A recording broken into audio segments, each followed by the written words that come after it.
Would press oil निकालना चालू किया, जिससे कि कहीं ना कहीं हम सेहत पर जो लोग कंप्रोमाइज़ कर रहे हैं वो ना करना पड़े। इसको हम छोटा सा कोलू कह सकते हैं। और हमने लकड़ी में भी खास तौर से साल या किसी दूसरे लकड़ी का इस्तेमाल ना करके नीम की लकड़ी का इस्तेमाल किया, क्योंकि इसके मेडिसिनल एडवांटेज होते हैं। ये इसकी खल है, ऐसी खल होती है ये। तो इस खल में लगभग 10 से 15% होता है, 20% तेल रह जाता है। जो भी एडिबल ऑयल है नेचुरल तरीके से किसी सीड से निकाला गया है, उसे आप जितनी बार गर्म करेंगे उतनी बार वो डिग्रेड होगा। पंतनगर कृषि विश्वविद्यालय से इंजीनियरिंग की पढ़ाई, उसके बाद कुछ साल तक कॉरपोरेट में नौकरी, लेकिन सब कुछ छोड़ छाड़ कर आ गए गाँव में और निकालने लगे सरसों का तेल। लेकिन तेल निकालने का तरीका भी साधारण नहीं, बल्कि would press, cold press oil का काम।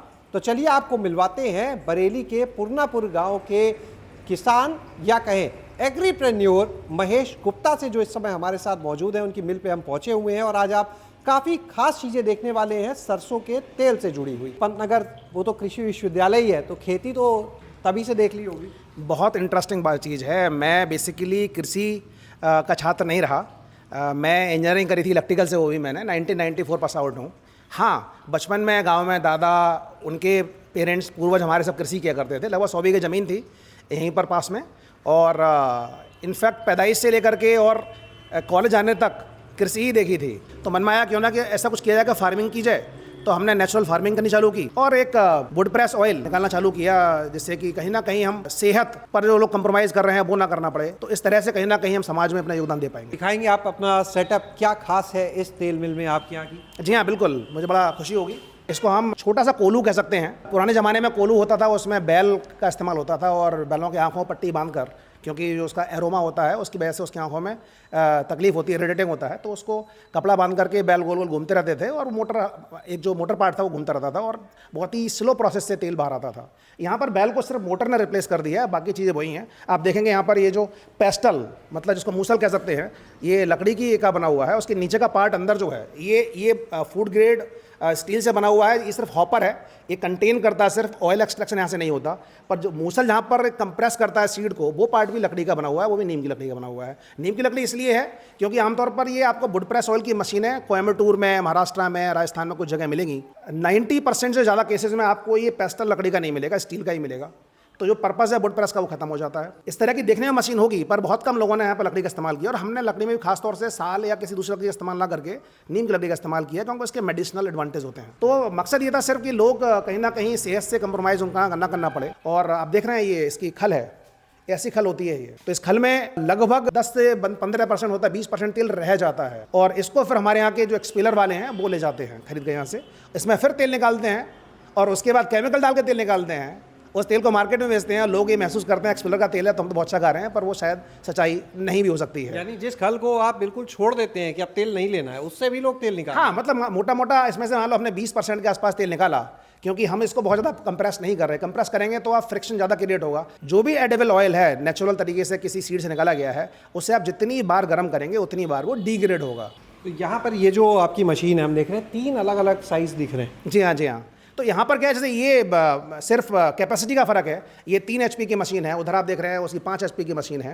हॉपर कैपेसिटी का फ़र्क है, उसमें 25 किलो का बैच साइज़ रहता है, इसमें 15 का रहता है, बीच वाले में 20 का रहता है। इसमें सपोज मान लो 15 किलो हमने सीड डाला, 1.5 घंटा लगता है हमको इसमें उस तेल को एक्सट्रैक्ट करने में। और वो लगभग 4 किलो तेल के आसपास भी, मतलब थोड़ा 100-200 ग्राम प्लस माइनस लगता है, 4 किलो के आसपास तेल उसमें से निकलता है। ये जो तेल निकलता है, जाहिर सी बात है जब क्वांटिटी तेल की कम है तो इसका मूल्य भी फिर ज़्यादा होगा। डेफिनेटली ज़्यादा होगा, क्योंकि आप सोचो ना कि लगभग आधा तेल तो हमने खल में ही छोड़ दिया है। मैं आपको मज़ेदार एग्जांपल देता हूँ। मेरे जो इंटर कॉलेज के प्रिंसिपल थे, जब सैंपल भेजा था शुरुआत में, तो उनका फीडबैक आया 1 हफ्ते के बाद, बोले बेटा तुम्हारे तेल में ना गंध ज़्यादा आ रही है, इसको चेक कराओ लैब में। तो मैंने उनसे कहा, मैं कहा सर यही तो फ़र्क है, नेचुरल एरोमा है वो ये है, और जो हमने अभी तक खाया है वो तो नेचुरल एरोमा था ही नहीं। अच्छा, एक चीज़ बताइए कि जैसे यहाँ पर तेल निकलता है तो इसके लिए जो सरसों है पूरी आपकी जो अपनी खेती है उससे आ जाती है? कितनी खेती है? नहीं भैया, हमारे पास तो 2 एकड़ की खेती यहाँ पर है।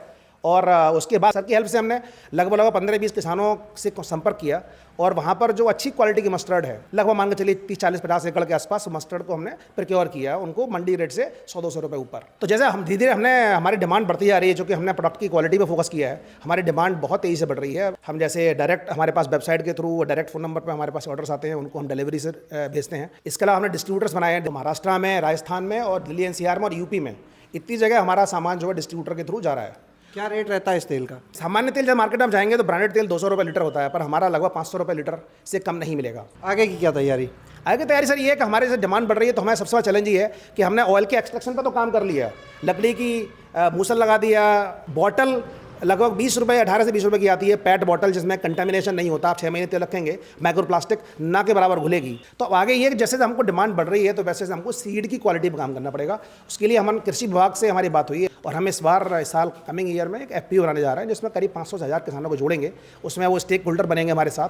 हम किसान विकास केंद्र वगैरह जो हमारे सरकार के माध्यम से योजना चल रही हैं, उनको हम ले जा करके उनको फ्री एडवाइस देंगे। सर हमारे साथ रहेंगे, बहुत सारे इकोनॉमिस्ट हमारे साथ रहेंगे और उनमें से किसानों के को हम सही बीज उनका प्राकृतिक खेती की तरफ उनको मोड़ेंगे और उसके बाद जो अच्छा क्वालिटी का बीज होगा वो मंडी रेट से 200-300 रुपये महंगा हम उनसे लेंगे। तो इस तरह से ना सिर्फ हम किसानों का अपलिफ्टमेंट कर पाएंगे एक इनडायरेक्टली, बल्कि हम ये भी इंश्योर कर पाएंगे कि हमारे पास बेस्ट क्वालिटी का सीड है, बेस्ट एक्सट्रैक्शन प्रैक्टिसेस हैं, बेस्ट पैकेजिंग है। तो जो प्रोडक्ट जाएगा आपके घर पर किचन में जाएगा तो आपके हेल्थ के लिए वो दी बेस्ट होगा। महेश जी ये बताइए, ये जो मशीन है क्या एज इट इज़ ये जो नीम की लकड़ी है सब लगा हुआ बाजार में उपलब्ध है या कस्टमाइज होती, कैसे मिलती है? नहीं सर, ये क्या है, इंडस्ट्री बहुत ऑर्गेनाइज नहीं है, तो यहाँ पर आपको नीम की लकड़ी का मूसल नहीं मिलेगा। मेन पार्ट ये पेस्टल है। अब इस पेस्टल को की लाइफ कम होती है क्योंकि ये टूट जाता है और टूटेगा तो नीम की लकड़ी का अगर आप बनवाएंगे तो बहुत महंगा होता है। फिर इसकी डिजाइनिंग होती है, आप देखेंगे इसमें अभी खल भरी हुई है, नीचे इसका एक स्पेशल एक तरह का डिजाइन रहता है। फिर इसका नीचे का पार्ट रहता है, ओखल वाला पार्ट रहता है, वो भी घिसता है वक्त के साथ में फ्रिक्शन की वजह से। जो घिसता है तो उसमें गैप बन जाता है, तो आपको रिप्लेस करना पड़ता है। तो यहाँ पर हमने कस्टमाइज़ किया है, इसमें नीम की लकड़ी लगाई हमने। और अभी हम फ्यूचर में ये जो हॉपर है इसको कस्टमाइज करने जा रहे हैं, क्योंकि इसमें जब खल निकालते हैं ना दिक्कत आती है। जो वर्कर काम करते हैं इसमें उन्हें थोड़ा थोड़ा मुट्ठी भर के इसमें खल बाहर निकालनी पड़ती है, तो प्रोडक्टिविटी लॉस होता है। तो हम यहाँ पर एक विंडो सिस्टम डेवलप करेंगे और विंडो को ओपन करके जरूरत पड़ने पर खल को एक झटके में निकाल के बाहर ले आएंगे। तो ऐसे बहुत सारे आइडियाज़ हैं कैसे हम इसको और कस्टमाइज कर सकते हैं। क्या कीमत रहती है इस मशीन की जो लगी हुई है? तो 2.5 लाख से लेकर 5 लाख तक की हैं, डिपेंडिंग। छोटी है तो 2.5 लाख, बड़ी हाँ। है। महेश जी जो लोग आपसे संपर्क करना चाहें कोई नंबर अपना बताएंगे? मेरा नंबर है 9887111000। तो आपने सुना महेश जी को और देखा ये पूरा एक मॉडल कि कैसे एक इंजीनियर जो है वो पहले खेती में आया, फिर उसके बाद ऑयल प्रोसेसिंग यूनिट लगाई, लेकिन वो भी बहुत ही खास तरीके की जो लोगों की सेहत का भी पूरा ध्यान रखे। शैलेश अरोरा, गांव जंक्शन। गांव जंक्शन को सभी सोशल मीडिया प्लेटफॉर्म्स पर फॉलो करें। व्हाट्सएप चैनल और जीमेल आईडी पर भी संपर्क साध सकते हैं।